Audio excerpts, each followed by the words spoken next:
வருக வருக வணக்கம் திருமண வேடு வரை வருக வருக குறிஞ்சி நிலத்தலைவன் நம்மையின் மகளான வள்ளியின் வணக்கம் ஆட்டி வந்ததாக அண்ணன் தோழியும் கூறினார்கள். ஏன் வந்தீங்க, எதுக்காக வந்தீங்க அப்படின்னு எடுத்து சொல்லுங்க. முடிஞ்ச உதவியை செய்ய சித்தமா இருக்கேன். சொல்லுங்க பாப்போம். வண்ண தமிழகத்தின் வளமை நழுவாது வந்தோரை வரவேற்கும் வாங்க குறையாத. நல்லா தானே சாப்பிட்டியா? அது நாட்டுக்கோழி நமக்கு மட்டும். வருக வருவன வரவேற்ற மாதரசியே வணக்கம். நான் ஒரு வேடுவெளியை சேர்ந்தவன். என்னாடு மலைநாடு தான். என்னாடு மலைநாடு தான். கத்திரியா? ஏன் கத்திரியா? என்னாடு மலைநாடு தான். அவர் வேட்டைக்கு வரும்பொழுது அழகான மான்கள் கூட்டத்தை கண்டேன். அதில் ஒரே ஒரு மான் மட்டும் என்னை பார்த்து சிரிப்பது போல் பிரகாசித்தது. அந்த மான் நானும் ஓட அது ஓட அந்த மான் வந்து உள்ள உங்களுடைய திரைப்பட முன்னாடி உள்ளே சென்று விட்டது. கண்ணுக்கு நேரத்தில் அதை பிடிக்க முயற்சித்தேன். என்னை சற்றும் கண் இமைக்க முடியாத நேரத்திலேயே உள்ளே சென்று விட்டது. ஆக இந்த இடத்துக்கு தலைவி என்ற முறையில் தங்கள் அனுமதியின் பேரில் மானை கரம் பெற்ற வேண்டும். நான் சீக்கிரமாக செல்ல வேண்டும். அதற்கு தாங்கள் உதவி நாடி வந்திருக்கிறேன். இந்த தலைவி என்ற முறையில் தாங்கள் அனுமதி பேரில் கரம் பற்ற வேண்டும். அதை நீங்கள் உதவி செய்ய வேண்டும் என்று தாங்கள் அனுமதி கோருகிறேன். தாமரை கூட்டம் நேர்மறை கோட்டம் மணக்க வருமானில் கலிவோடு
மானிங்க தான் இருக்கு அப்படின்னு அருமையா சொல்லியிருக்கீங்க. மானிங்க தான் இருக்கு அப்படின்னா நீங்க மான் தேடி வந்திருக்கீங்க. நான் சம்மதம் சொல்லணும். ஆமா, இப்போ நான் சம்மதம் சொல்லி தான் நீங்க எவ்வளவு நாள் பிடிச்சீங்களா? இல்லம்மா, முன்ன பிடிச்சிருக்கீங்களா? நிறைய பிடிச்சிருக்கேன். உன்னையா பிடிச்சிருக்கேன்னா எப்படி? நிறைய பிடிச்சிருக்கு மானை. நிறைய பிடிச்சிருக்கீங்க. அந்த மான் வந்து இந்த கூட்டத்தில் வந்து ஒரு மான் மட்டும் என்னை பார்த்து கண் சிமிட்டி இந்த கண் அடிக்கிறது அப்படி சொல்லிட்டு போக வேண்டியதானே? ஆமா, கண் சிமிட்டி அந்த மான் என்னை பார்த்து ரொம்ப சிரித்தது. சரி, அதனால அது மேல ஒரு ஆர்வம் கொண்டு அப்ப அந்த மானுவலை பார்த்து கண் சிமிட்டி சிரிக்கவும் தான் உங்க மேல உங்களுக்கு ஆசை வந்துச்சு. அந்த மானை வந்து பிடிக்கணும். வந்திருக்காதா? கட்டி தழுவணும், அந்த மானை பிடிக்கணும். அந்த ஆர்வத்துல ஓடி ஓடி வந்தேன். மான் எங்க இருக்குன்னே தெரியல, உடனே கட்டி தழுவணும் பிடிக்கணும் அப்படின்றீங்களே, இதுல எந்த விதத்துல நியாயம்? ஆமா, நான் ஒரு உழவு சுற்று வாலிபன். நீங்க? ஆமா, என்னுடைய வேலை வந்து இயற்கை அலங்களை வந்து கண்டு கழிக்கிறது என்னுடைய வேலை. வரும் மார்க்கத்தில் நீங்கள் கரெக்டாக பேசுகிறீங்க, அழகாக பாடுறீங்க. இதில் எனக்கு என்ன ஒரு வருத்தம்னா, இந்த நாடகத்தில் ராஜபாட்டும் பப்புன்னு தான் சிறந்த ஆள். ஆனால் நாங்கள் 4 பேர் அனாதே அடிச்சே சாக வேண்டியதேன். அதில் எனக்கு மிருதங்கக்காரை பார்க்கும் போதே எனக்கு அங்கம் கறி தொங்குது. இல்லை நான் கவனிச்சேன், நீங்க சிறுநீர்களை கூட போல பார்த்தேன். அடிச்சுட்டே சிறுநீர்களை கூட நீங்க ரெஸ்ட் கூட போல. வழியில கிடந்த எடுக்கணும், உடையவர் கேட்டா கொடுக்கணும் அப்படின்ற பாரம்பரியத்தில் நாங்கள் வந்திருக்கோமுங்க. வழியில ஒரு பொருள் கிடைக்கும், எடுக்கலாம், எடுக்கிறது தவறே கிடையாது. எடுத்த பொருள் நமக்கு தான் சொந்தம்னு பேராசை. மனிதனுடைய வாழ்க்கையில பெரிய கஷ்டங்களும் துன்பங்களும் வறுமையும் வர்றதுக்கு காரணம் என்ன தெரியுங்களா? அவனுடைய ஆசை மட்டும்தான். ஆசை இல்லைன்னு வச்சுக்கோங்களேன், மனசுக்குள்ள வர்ற கஷ்டங்கள் நஷ்டங்கள் எதுவுமே கிடையாது. ரொம்ப சுதந்திரமா யாருக்கு பயப்படாம சந்தோஷமா இருக்கலாம். பார்த்தீங்களா? அதுக்காகத்தான் ஆசைப்படக்கூடாது. அளவுக்கு மீறலாம் அமிர்தமும் நஞ்சுன்னு சொல்லியிருக்காங்க. இப்போ நம்ம ஊர்ல நமக்கு எதிர்த்தாப்புல யாராவது ஒரு 2 மாடி கட்டட வீடு கட்டியிருந்தாங்க அப்படின்னா நம்ம என்ன நினைக்கணும்? இப்போ நீங்க என்ன நினைப்பீங்க? 2 மாடி கட்டிட்டாங்க பக்கத்து வீட்டுக்காரரு, நம்மளே கட்டணும்னு நினைக்க வேண்டியது. நம்ம 3 மாடி கட்டணும்னு நினைப்போம். இதுதானே நியாயம்? ஆமா. அதே மாதிரி ஒருத்தர் ஒரு பொண்டாட்டி அழகா கட்டிட்டாரு, நீங்க என்ன நினைப்பீங்க? இன்னும் 2 பொண்டாட்டி கட்டணும். இல்ல அது 2வது நம்ம பிடிச்சிரும். இப்ப நீங்க சொல்லிட்டீங்க, உங்களுடைய விருப்பம் இதுதான். பக்கத்து வீட்டுக்காரரு 2 மாடி வச்சு கட்டுனா அவரை காட்டில நான் 3 மாடி வச்சு கட்டணும் அப்படின்னு ஆசைப்படுவேன் அப்படின்னு. அங்கதாங்க நம்ம பிரச்சனையே அங்கதான் இருக்கு. பக்கத்து வீட்டுக்காரர் 2 மாடி வச்சு கட்டியிருக்காரு அப்படின்னா நம்ம என்ன நினைக்கணும் தெரியுங்களா? அவனுக்கு முடியுது, அவன்கிட்ட இருக்கான், கட்டுனான். ஆனா நமக்கு இந்த குடிசையாவது கிடைச்சிச்சுல்ல, இந்த குடிசையே நமக்கு போதும் அப்படின்னு நினைச்சிட்டீங்கன்னா அங்க பிரச்சனையே கிடையாது. அப்ப 2 மாடி கட்டியிருக்கான், அவனை காட்டில் நீ 3 மாடி நம்ம கட்டணும்னு நீங்க நினைச்சீங்கன்னா அங்கதான் உங்களுக்கு பெரிய பிரச்சனையே. ஏன் தெரியுங்களா? 2 மாடி கட்டணவனோட போட்டி போட்டுக்கிட்டு நீங்க 3வது மாடி கட்டணும் அப்படின்னா சும்மா இல்லை, இன்னொருத்தண்ட போய் கடன் வாங்கணும். கடன் வாங்கி நீங்க வீட்டை கட்டணும். கடன் வாங்கினவே சும்மா இருப்பாங்க?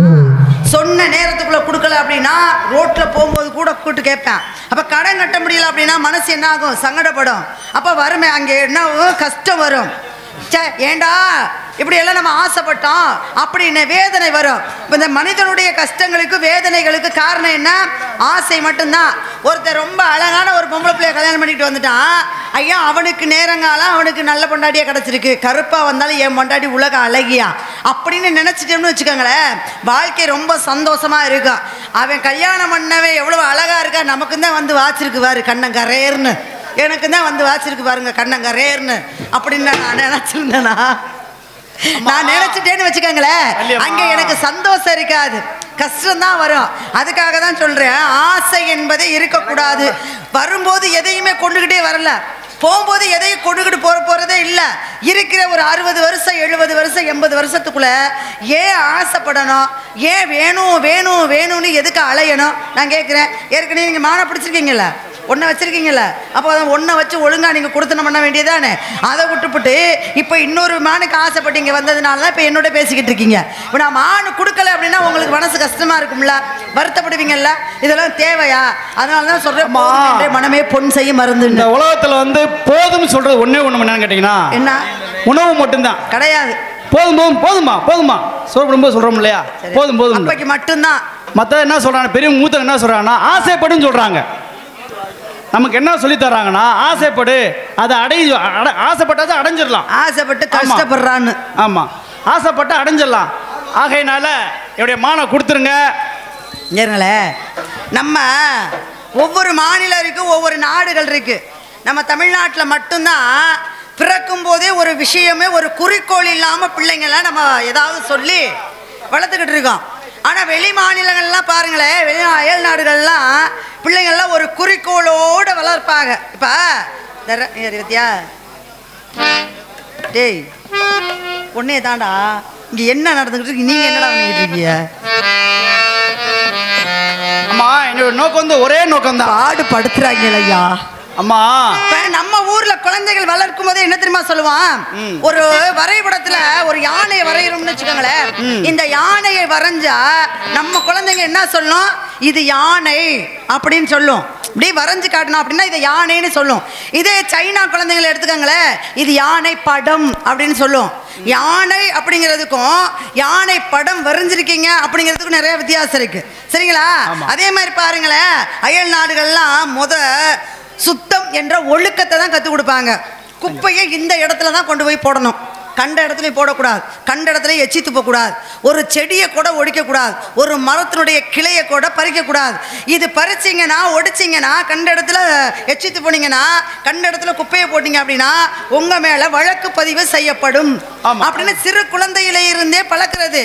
பாருங்களேன், நம்ம அப்படி இல்லை, அயல் நாடுகள்லாம் அப்படி தான். ஆனால் நம்ம அப்படி இல்லை, எங்கன வேணாலும் எதை வேணாலும் எந்த குப்பையை வேணாலும் அள்ளி போடலாம். 2வது மாடியில் இருப்பேன், கீழே ஒருத்தன் துணியை துவைச்சா அவ்வளவு கஷ்டப்பட்டு காய போட்டுக்கிட்டு இருப்பேன். அங்கேருந்து இவன் கீழே எச்சி துப்புவேன். அங்கேருந்து கீழே எச்சி துப்புனா துவைச்ச துணிமணி பூரா விழுகும். அங்கேருந்து குப்பையை தூக்கி எறிவேன். கொண்டு வந்து குப்பை எடுக்கிறவங்க கையில் கூட கொடுக்கறதில்ல, அங்கேருந்து குப்பையை தூக்கி வீசி எறிகிறது. அப்போ இந்த ஒழுக்கம் என்ற நன்னடத்தை இல்லைன்னு வச்சுக்கோங்களேன், எதுவுமே சரி இருக்காதுல்ல. அதுக்கு தான் சொல்கிறேன், எந்த குழந்தையும் நல்ல குழந்தை தான் மண்ணில் பிறக்கையிலே. நல்லவனாவதும் தீயவனாவதும் நம்ம வளர்க்கிறது தான் இருக்குது.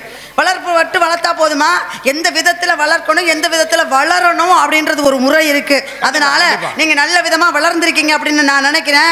அதனால தான் இங்கே வந்து பொம்பளை பிள்ளைகிட்ட ரொம்ப கண்ணியமாலாம் பேசுகிறீங்க, ரொம்ப மதிக்கிறேன் உங்களை. நான் வேறு பேராக இருந்தால் ரொம்ப சவுடாலெலாம் பேசுவாங்க. அதனால் ஆனால் இதெல்லாம் நல்லா தான் இருக்குது. ஆனால் மான் இங்கே தான் இருக்குன்னு சொல்கிறீங்க பாருங்கள், அதுதான் சரியில்லை அப்படின்னு நான் என்ன தெரியுமா சொல்கிறேன், சரியில்லை சரியில்லை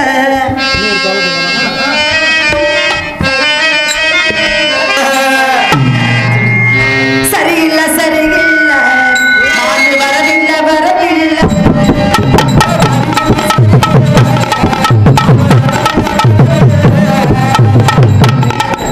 நொறுங்கி போயிடும். 1 லட்சம் செலவு பண்ணி காசு கொடுத்து நொறுக்கிருங்க, அதனால ஒன்றும் பிரச்சனையே இல்லை.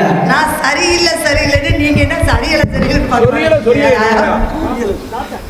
சரியில்லை சரியில்லை சரியில்லை சரியில்லை சரியில்லை ஒன்றும் சரியில்லை. பெட்டிக்கு சரியில்லை சரியில்லை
போனவங்க அனைத்து பேருமே சாபங்களையும் பாவங்களையும் தான் வாங்கிட்டு வந்திருக்காங்க. இப்போ நீங்கள் வேட்டைக்கு வந்திருக்கீங்க, ஆனை பிடிக்க, என்கிட்ட ஏதாவது வாங்கி கட்டிக்காம போய் சேருங்க. இல்ல அம்மா, நீங்க பரவாயில்ல, நேர்மையா இருக்கீங்க, நீங்க ஒழுக்கமா இருக்கீங்க. நேர்மையா காரணம் சொல்லவா, நீங்க மானு இல்லைன்னு சொல்லலை, வரலைன்னு தான் சொல்றீங்க. அந்த அளவில் பரவாயில்ல, ஒரு பாராட்டக்கூடிய விஷயம். அதனால என்னுடைய மானை உள்ளதான் போயிருக்கு, கொடுத்துருங்க. அதனால மானை தேடி ஓடி வந்தேன்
அவன் தலைமுறைக்கு எழுதி வைத்த சீட்டு கல்லிருக்கும் கூந்தலினால் உள்ளிருப்பான் என்று சொல்லி பள்ளமிடும் ராகவனி நம்பு. அது பாடல் அல்ல உண்மை என்று நம்பு. சீதை நடையழகும் ஸ்ரீராமன் தோளழகும் போதை நிறைந்தது என்று சொல்லி என்னை போட்டானே மது குடத்தில் அள்ளி. பாருங்களேன், கவிஞர் கண்ணதாசன் எழுதிய அருமையான வரிகள். இதை யாருக்கு இப்ப என்ன பண்ணணும் சொல்லுங்க. ஏன்னா இப்ப யாருக்காக அவர் எழுதினார் அப்படின்னா அவரே நம்ம கவிஞர் தான் கூப்பிடுவோம். ஆனா கவிஞருக்கு ஒரு குரு இருக்கார் அப்படின்னா அவர் யார் அப்படின்னா அவர் தான் கவி சக்கரவர்த்தி கம்பர். கம்பரை மானசீகமாக குருவாக ஏத்துக்கிட்டு தான் அவ்வளவு அறிவாளியாக இருந்து அவ்வளவு படைப்புகளை படைத்து கொடுத்திருக்காரு நம்ம எல்லாருக்கும். அப்பேற்பட்ட கம்பர் என்ன பண்ணுவாராம், எல்லா நேரத்திலையும் எல்லாம் சரியா பண்ணுவாராம். ஆனா அவருக்கு ஏதாவது ஒரு ஆபத்து அப்படின்ற நேரத்துல பொய் சொல்லுவாராம். அந்த ஒரு பொய் ரெண்டு பொய் இந்த சொல்லுவாங்கல்ல, வாழ்க்கையில யாரும் தவறு செய்யாத ஆணும் கிடையாது பெண்ணும் கிடையாது. ஏதாவது ஒரு காலகட்டத்தில் ஏதாவது ஒரு சூழ்நிலையில ஒரு ஆணும் பெண்ணும் தவறு பண்ணிடலாம், ஏதோ ஒரு தவறு. அந்த தவறை திரித்து கொள்ள வேண்டும். தவறுன்னு தெரிஞ்சதுக்கு அப்புறமும் மீண்டும் மீண்டும் இதை தவறையே செஞ்சுக்கிட்டு இருந்தா அப்படின்னா தான் அவங்களும் மனிதனாக யாரும் மதிக்க மாட்டார்கள். செய்த தவறுக்கு பரிகாரம் இருக்கு, ராயச்சித்தம் இருக்கு, இனிமே இந்த தவறை செய்யக்கூடாது அப்படின்ற பகுத்தறிவு ஒன்று இருக்குங்க. அப்போ அந்த கம்பர் மட்டும் என்ன பண்ணுவாராம், ஒரு தடவை போய் சொன்னாராம், ரெண்டாவது தடவை போய் சொல்லி மூணாவது தடவை போய் சொன்னதுனால தான் கலைவாணி காட்சி கொடுக்காமல் போனார். அதனால தான் கம்பன் இறக்கக்கூடிய தருவாய் வந்துச்சு. அப்போ இதுக்கு என்ன காரணம், இந்த பொய். உண்மை எப்போ பார்த்தாலும் உண்மையாகவே இருக்கும். 1000 வருடங்களானாலும் 2000 வருடங்களானாலும் உண்மைதான். பொய் தான். பொய்க்கு நிஜம் கிடையாது, உண்மைக்கு நிஜம் உண்டு. அதனால நான் நிஜமாக இங்கே காவல் பார்த்துக்கிட்டு இருக்கேன், மான் வரல. ஆனால் நீங்கள் பொய் சொல்கிறீங்க மான் வந்துருச்சு அப்படின்னு. நீங்கள் பொய் சொன்ன விஷயத்துக்கு நான் பதில் கேட்டோம்னா நீங்கள் என்ன சொல்லுவீங்க, இப்போ மான் வந்திருக்கு அப்படின்றது பொய். மான் வந்திருக்கு அப்படின்னா வந்த மானத்துக்கு அடையாளம் எது இருக்கா சொல்கிறேன், எங்கே சொல்லுங்க பார்ப்போம்.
இப்பதான் தெரியுதுல போய் சொல்லிருக்கீங்க அப்படின்னு. பொம்பளை பிள்ளையை தேடி வந்திருக்கீல, எந்த பொம்பளை பிள்ளைய? இங்க 2 பேர் 4 பேர் இருக்காளுங்க. வள்ளியை தேடி வந்திருக்கேன். இது வள்ளி. வள்ளியவா? சுந்தரவள்ளி. அண்ணா அண்ணா கீதிரியலா அண்ணா அட கீதிரியலா அண்ணா மிருதங்கத்துக்கு பெட்டி வேட்டக்கார வேட்டக்கார விவரமான வேட்டக்கார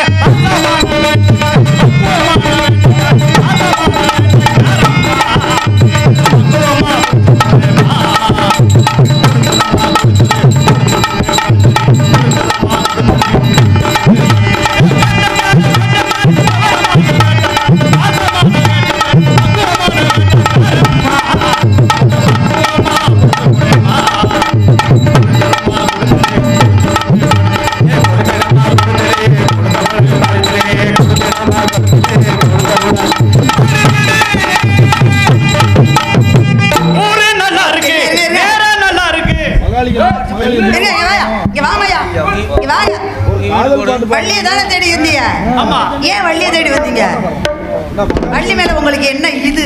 ஒரு அன்பு. அன்பு அன்புனா அன்பு அன்புனா அன்புதான். அன்புனா அது மறுபேர் இல்லையா? அன்புக்கு நிறைய வார்த்தை. சரி, அன்பு இருந்தா நீங்க என்ன பண்ணுவீங்க? இப்ப அன்பானவங்க பக்கத்துல இருக்காங்க, அவங்கள பார்த்து நீங்க என்ன பாடுவீங்க? பாட்டு, காதல் பாட்டு பாடணும். என்ன பாட்டு? காதல். அதை தயா பாடணும். பாடுவாங்க வாங்க. காதல் பண்ணி வாங்க பாடுவோமா? ஏன்னா என்னையும் சேர்த்து முருகக்காரன் விட அவன் பண்றான்.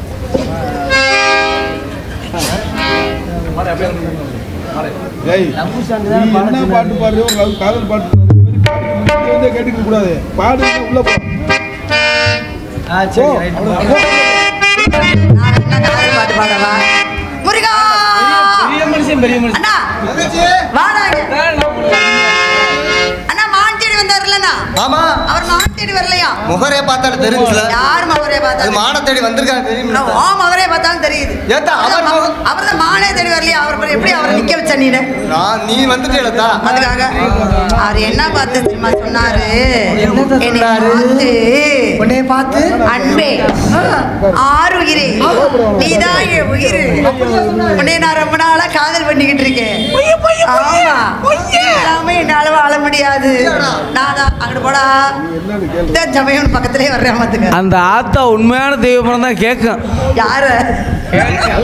தங்கச்சி ஆத்தாக்கிட்ட போய் நான் கேட்கிறேன், ஏத்தா, உன்னையே நான் காதலிக்கிறேன் நாதா, திருநாதா நீ எப்படா வருவ அப்படின்னு காத்து சொன்னாரு. அவரா சொன்னாரு? ஆமா. சரி. அதனால சாமியை வணங்கிடுவோமா?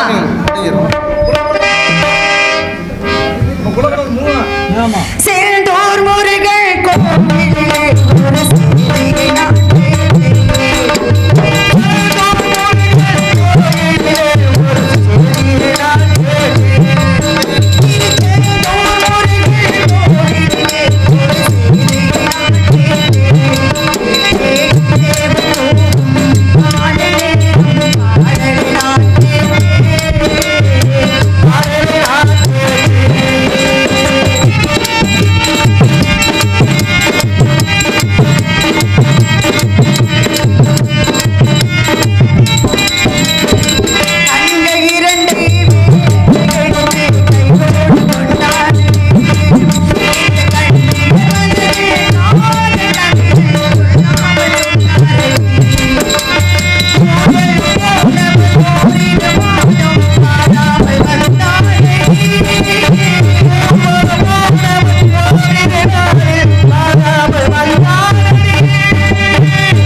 போறோம். வேண்டும்.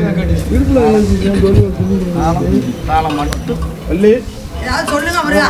வள்ளி நல்லா கேளுங்க. உன்னை மணக்கவே நான் ஞாபகம் வந்தோம். மூடுல இருக்கே, ஏதாவது பேசுங்க. வள்ளி உன்னை மனம் முடிக்கவே ஞாபகம் வந்தோம். என்னைய ஆமா. கல்யாணம் முடிச்சுக்கத்தானே? ஆமா. இப்படியெல்லாம் வந்துட்டீங்க. அப்பவே சொல்லியிருந்தீங்கன்னா நறுவு 4-5 காதல் பாட்டு பாடு. பயப்படுறேன்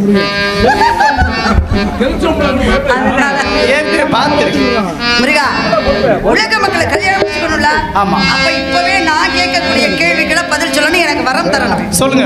உலக மக்கள் அனைவரும் நோய் நொடி பிணி இல்லாமல் நீண்ட ஆரோக்கியத்துடன் மாதம் மும்மாறி மழை பொழிந்து செல்வ செழிப்போடு ஒற்றுமையாக வாழ வேண்டும், நாடி செழிக்க வேண்டும், நல்ல மழை பெய்ய வேண்டும், எல்லோரும் முகத்தில் மகிழ்ச்சியை நிலைக்க வேண்டும், இது எந்நாட்டில் நிலைக்க வேண்டும் அப்படின்னு நாட்டு மக்களுக்காக ஒரு வரம். இரண்டாவது வரமாக 2ஆம் தாரத்தில் இந்த வள்ளி வந்தாலும் தரத்தில் நான் தான் முதல் தரம் என்று சொல்லும் அளவுக்கு தெய்வயானி வள்ளி என்று சொல்லாமல் வள்ளி தேவசேனா சமேத சண்முகநாதன் என்று எனக்கு முதலிடம் கொடுத்து என்னை ஏற்றுக்கொள்ள வேண்டும் திருநாதா. கண்டிப்பாக இன்று முதல் வள்ளி தெய்வ என்றே அழைக்கப்படும். உனக்கு அந்த முழு உரிமை தருகிறோம். இப்ப கல்யாணம் முடிச்சுக்க போறான், காசு தரேன், மங்களம்.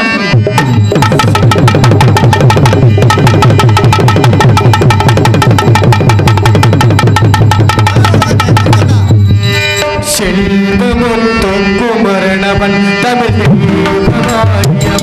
தமிழ்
வாழ்கவே.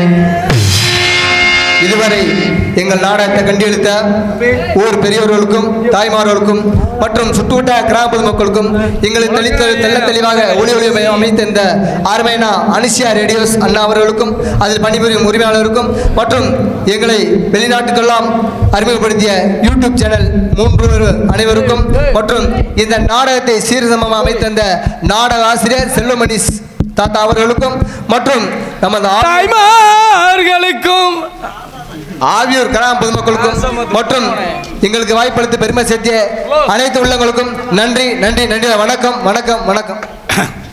ஒரு பெட்டியை